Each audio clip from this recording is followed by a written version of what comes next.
Hello students, मैं सुषमा। आज हम कक्षा 10 के हिंदी पुस्तक गोधूली से जो पहला अध्याय है, गद्य खंड से जो पहला अध्याय है, श्रम विभाजन और जाति प्रथा, जिसे कि डॉक्टर भीमराव अंबेडकर जी ने लिखा है। उनके विचार दिखाए गए हैं श्रम विभाजन और जाति प्रथा में। तो आज हम इसी अध्याय को पढ़ने वाले हैं। श्रम विभाजन और जाति प्रथा है क्या? दोनों क्या अलग अलग चीजें हैं या फिर एक ही चीज है?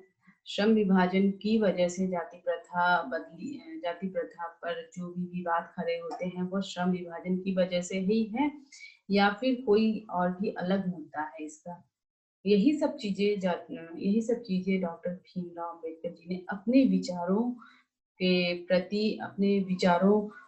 के जरिए इस अध्याय में दर्शाया है कि डॉक्टर भीमराव अंबेडकर क्या सोचते थे जाति प्रथा के बारे में। भीमराव अंबेडकर जी ने जाति प्रथा को लेकर बहुत सारे कदम उठाए हैं और बहुत संघर्ष भी किया है। तो चलिए हम सबसे पहले भीमराव अंबेडकर जी के बारे में थोड़ा सा जान लेते हैं, क्योंकि कभी भी किसी भी कहानी को पढ़ने के पहले उसके जो रचयिता हैं, जो उसके लेखक हैं, उसके बारे में जानना बहुत जरूरी होता है हमें। भीमराव अंबेडकर जी को बाबा साहब भीमराव अंबेडकर के नाम से भी जाना जाता था।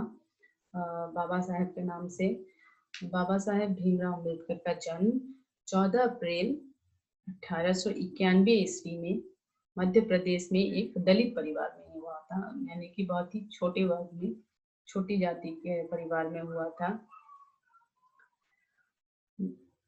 बाबा साहेब को अपने समय के बहुत ही विख्यात पुरोधा कह लें, पंडित कह लें या फिर मास्टर कह लें, उसी के नाम से वो बहुत विख्यात थे।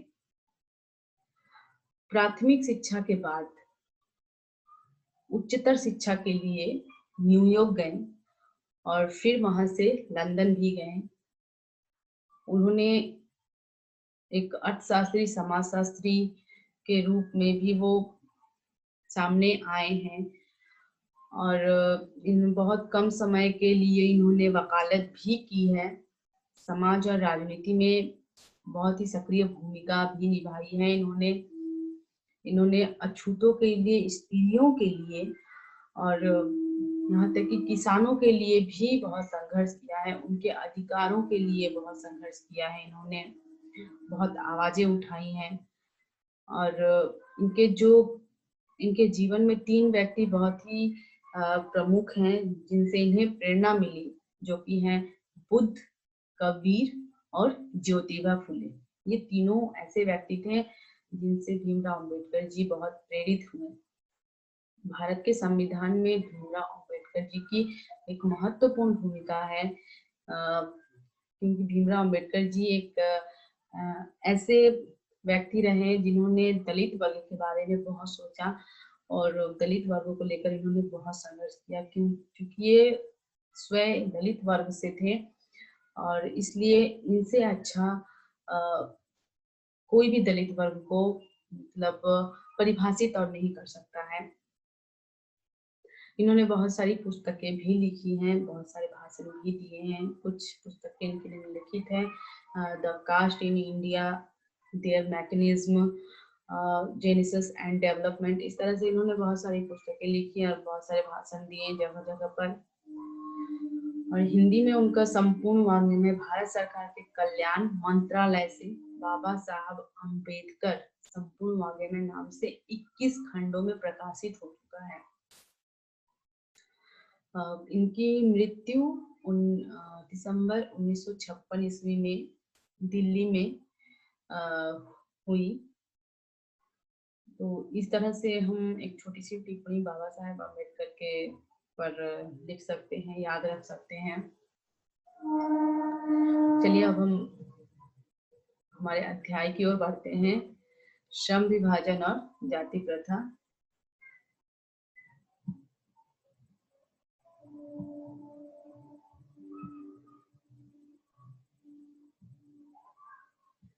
श्रम विभाजन और जाति प्रथा।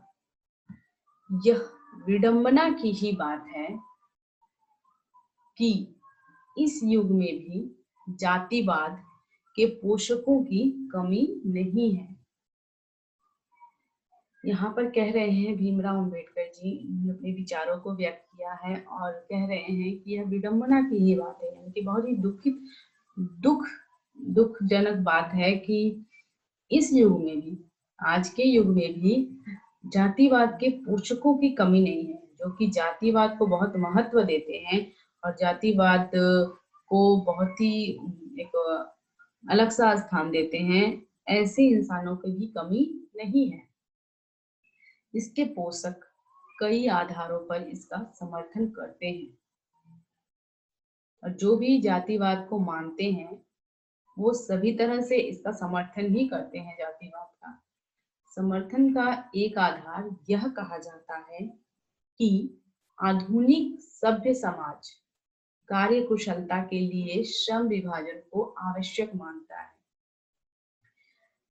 और चूंकि जाति प्रथा भी श्रम विभाजन का ही दूसरा रूप है, इसलिए इसमें कोई बुराई नहीं है।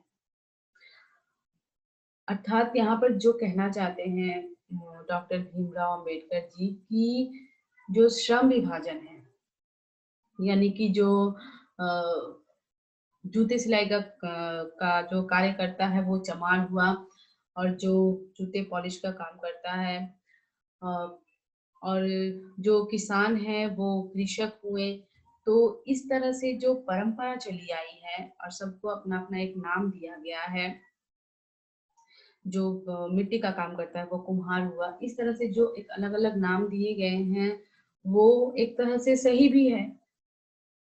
सभी को अपने कामों की वजह से जाना जाता है कि वो कृषक है, वो कुम्हार है और वो चमार है, इस तरह से। और जो इसकी परंपरा चली आई है कि हमारे पूर्वज ये काम करते थे, तो उसका जो और अलग आगे जो जनरेशन आ रहा है वो भी यही काम करेगा, उसे भी यही कार्य करना पड़ेगा। मतलब उसके पिताजी ये काम करते हैं जूते सिलाई का काम, तो उसका बेटा भी जूते सिलाई का काम करेगा। इस तरह से जो ये परंपरा चली आ रही है, यही श्रम विभाजन है और यही चीजें जाति प्रथा को बढ़ावा देती हैं। जाति प्रथा का सबसे मुख्य मुद्दा यही है कि श्रम का विभाजन हो गया है, कि सभी का अपना अपना एक कार्य है और उस कार्य से निकल नहीं पाते हैं और उसी कार्य को पीढ़ी दर पीढ़ी उनके बच्चे और उनके भी बच्चे सभी आगे बढ़ाते हैं।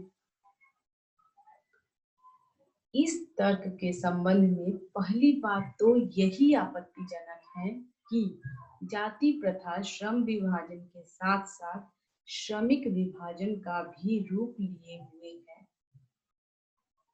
तो इस तरह से जो चला आ रहा है, ये एक तरह से देखा जाए तो यही एक बहुत ही आपत्तिजनक बात है कि जाति प्रथा श्रम विभाजन के साथ साथ ही चल रहा है। श्रम विभाजन के कारण ही कार्य जैसे बांट दिए गए हैं, उसी कार्य के अनुसार ही जाति पाति पर जो असर पड़ रहा है वो साफ साफ देखा जा सकता है। श्रम विभाजन निश्चय ही सभ्य समाज की आवश्यकता है, परंतु किसी भी सभ्य समाज में श्रम विभाजन की व्यवस्था श्रमिकों के विभिन्न वर्गों में अस्वाभाविक विभाजन नहीं करती। यहाँ पर कहना चाहते हैं भीमराव अंबेडकर जी कि जो श्रम विभाजन ठीक है, सबका जो जो कार्य है वो कार्य करते हैं, वो सही है, लेकिन ये जो सभ्य समाज की आवश्यकता है, जरूरी नहीं है कि हमारे पिताजी कुम्हार है तो उसका बेटा भी कुम्हार हो। यही कहना चाहते हैं कि उसे और भी अलग मौका मिलना चाहिए। अगर वो कुम्हार का कार्य करता है उसके पिताजी, तो उसके बेटे को कुम्हार का ही कार्य करना पड़ेगा, ये सही नहीं है। उसे अलग अवसर प्राप्त होना चाहिए। श्रमिकों के विभिन्न वर्गों में अस्वाभाविक विभाजन नहीं करती। तो यही कारण है, अगर हम ऐसा न सोचे या फिर ऐसा न करें, तो ये जो अस्वाभाविक विभाजन ऐसा नहीं हो सकता है। अगर ये बंद हो जाए कि कुम्हार का बेटा कुम्हार ही बनेगा, चमार का बेटा चमार ही बनेगा, तो ये अगर बंद हो जाए तो जाति प्रथा का तो कोई महत्व नहीं रहेगा, वो तो अपने आप ही समाप्त हो सकता है। भारत की जाति प्रथा की एक और विशेषता यह है कि यह श्रमिकों का अस्वाभाविक विभाजन ही नहीं करती, बल्कि विभाजित वर्गों को एक दूसरे की अपेक्षा ऊंच नीच भी करार देती है, जो कि विश्व के किसी भी समाज में नहीं पाया जाता। भारत की जो जाति प्रथा की एक और विशेषता यह है कि श्रमिकों का अस्वाभाविक विभाजन, यानी कि श्रमिकों का जो कार्य करते हैं का जो विभाजन है, अगर वो नहीं हो तो जो विभाजित वर्ग हैं वो एक दूसरे की अपेक्षा जो नहीं कर सकते, ऊंच नीच करार भी नहीं दे सकते हैं, और जो कि विश्व के किसी भी समाज में नहीं पाया जाता है। और ऐसा कहीं लिखा भी नहीं है कि उसके पिताजी जो काम करते हैं वही उसका बेटा भी कार्य करेगा, ऐसा कहीं लिखा भी नहीं है। और इस तरह से अगर ये भावनाएं समाप्त हो जाए हमारे समाज में, तो इस तरह से ऊंच नीच, कोई किसी को ऊंच नीच का दर्जा भी नहीं देगा और दलित वर्ग भी समाप्त हो सकता है। जाति प्रथा को यदि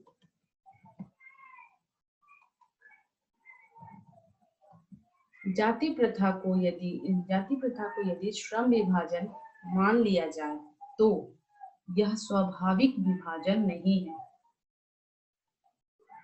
और अगर जाति प्रथा को श्रम विभाजन मान लिया जाए कि जाति प्रथा तो एक श्रम विभाजन ही है, श्रम के आधार पर ही जातियों का विभाजन होता है, तो यह एक स्वाभाविक विभाजन नहीं है।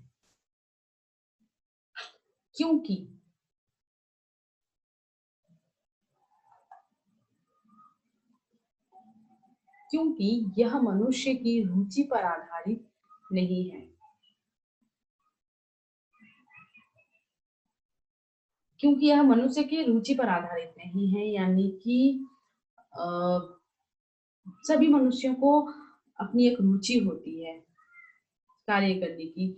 कोई ऑफिसर बनना चाहता है, तो कोई पुलिस वाला बनना चाहता है, या फिर कोई कुछ भी बनना चाहता है। सबकी अपनी अपनी एक रुचि होती है कि कौन क्या कार्य कर सकता है, और अगर उस पर उसके पूर्वजों के कार्य को थोपा जाए, उस पर जोर दिया जाए कि नहीं, तुम्हारे पूर्वज ये कार्य करते हैं तो तुम्हें भी यही कार्य करना होगा, तो ये स्वाभाविक नहीं है, ये सही नहीं है।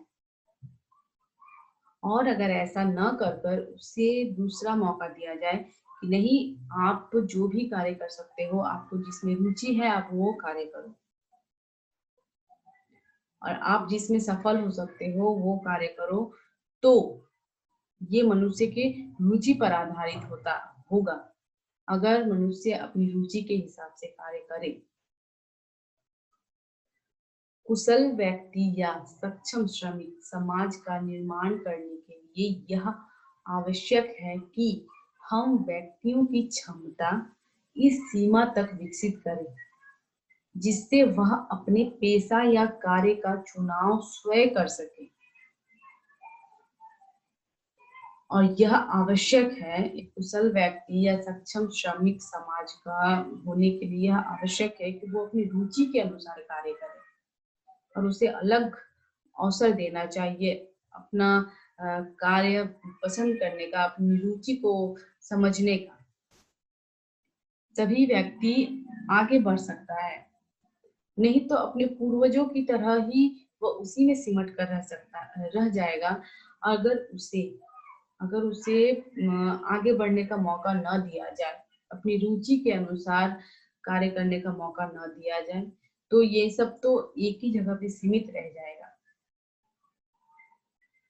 और जिससे वह अपना पेशा या कार्य का चुनाव कर सके, ऐसा मौका उसे देना चाहिए।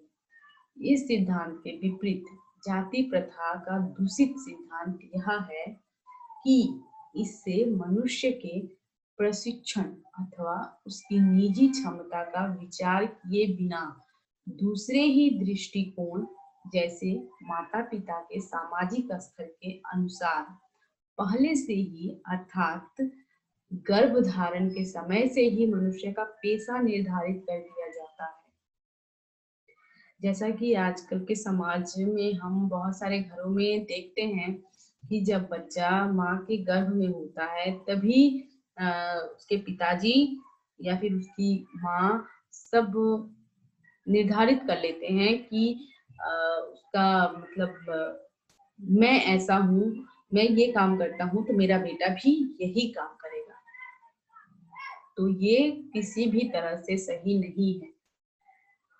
और अगर निजी क्षमता, बच्ची की निजी क्षमता को देखते हुए, उसकी कुशलता को देखते हुए उसे अलग मौका मिले तो बहुत कुछ ही कर सकता है। किसी भी इंसान को अपनी रुचि, जिसमें उसकी रुचि हो वही कार्य करना अधिक कुशल होगा। ऐसा नहीं है कि हमारे पिताजी ये कार्य करते हैं, हमारे पूर्वज ये कार्य करते हैं तो हमें भी यही कार्य करना है। ऐसा करना बिल्कुल भी सही नहीं है। ऐसा भीमराव अंबेडकर जी का विचार है। अगर व्यक्ति को दूसरा मौका दिया जाए, उसे आगे बढ़ने का मौका दिया जाए तो व्यक्ति अवश्य ही आगे बढ़ेगा। उस पर अपने विचारों को न थोपे, इस तरह से अपने विचार प्रकट कर रहे हैं भीमराव अंबेडकर जी। जाति प्रथा पेशे का दोषपूर्ण पूर्व निर्धारण ही नहीं करती, बल्कि मनुष्य को जीवन भर के लिए एक पेशे में बांध देती है।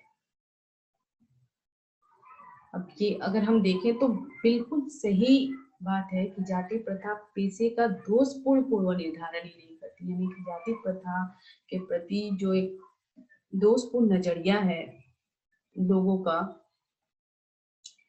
उससे क्या होता है बल्कि मनुष्य को जीवन भर के लिए एक पेशे में बांध देती है। अगर मनुष्य को ऐसा बार बार महसूस कराया जाए कि आपके पूर्वज ये करते हैं तो आपको भी यही करना होगा, तो ये मनुष्य को एक पेशे में बांध देने का, उसे जबरदस्ती करने का एक दर्शाता है नजरिया कि ये आप जबरदस्ती उसे बांध रहे हो एक पेशे में।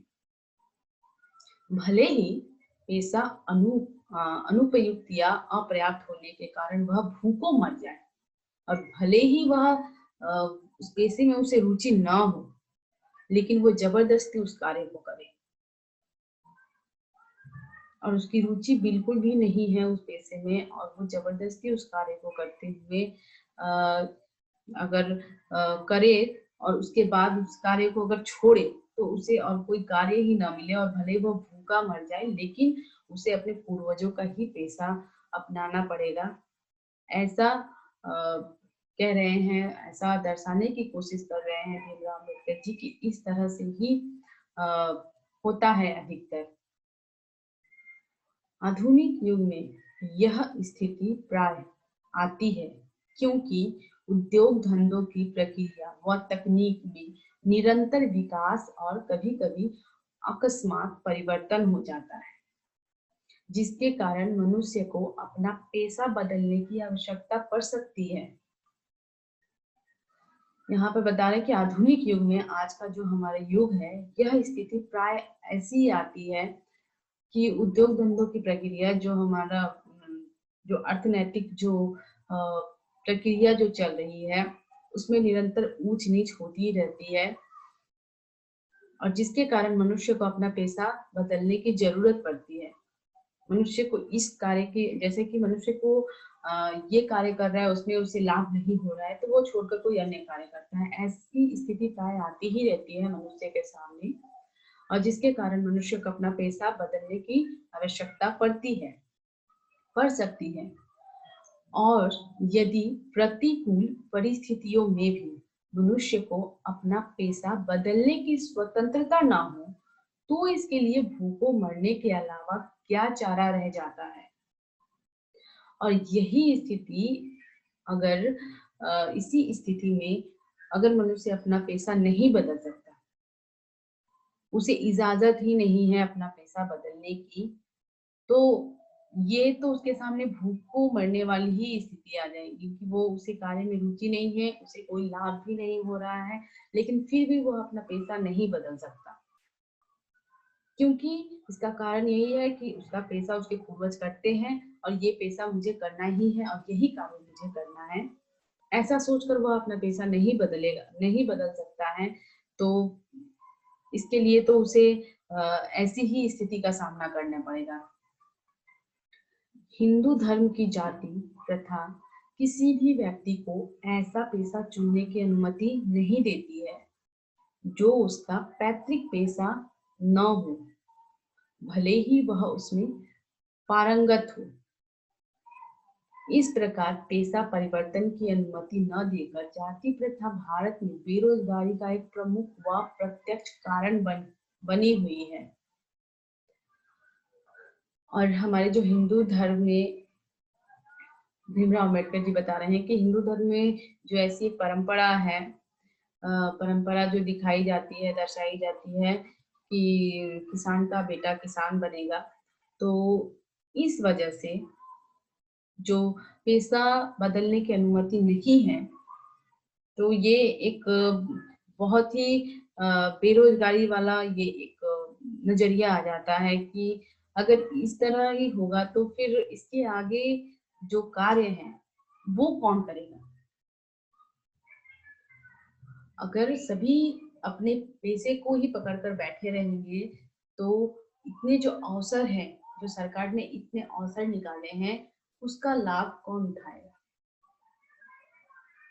तो इस तरह से बहुत सारे तो इंसान अपनी रुचि के बिना ही करना पड़ेगा और अपने रुचि के बिना कार्य करते हुए, और बहुत सारे जो बेरोजगार भी बैठे रहेंगे जिन्हें अपने काम में रुचि नहीं, अपने पैसे में रुचि नहीं है और वो कार्य करेंगे नहीं और आगे बढ़ने का मौका भी नहीं मिलेगा। तो इस तरह से बहुत सारी समस्याएं उत्पन्न हो सकती हैं। अगर श्रम अपने पेशे से मनुष्य न उभरे और श्रम विभाजन को अगर इतना बड़ा मुद्दा बनाया जाए तो ये बेरोजगारी की समस्या बन सकती है।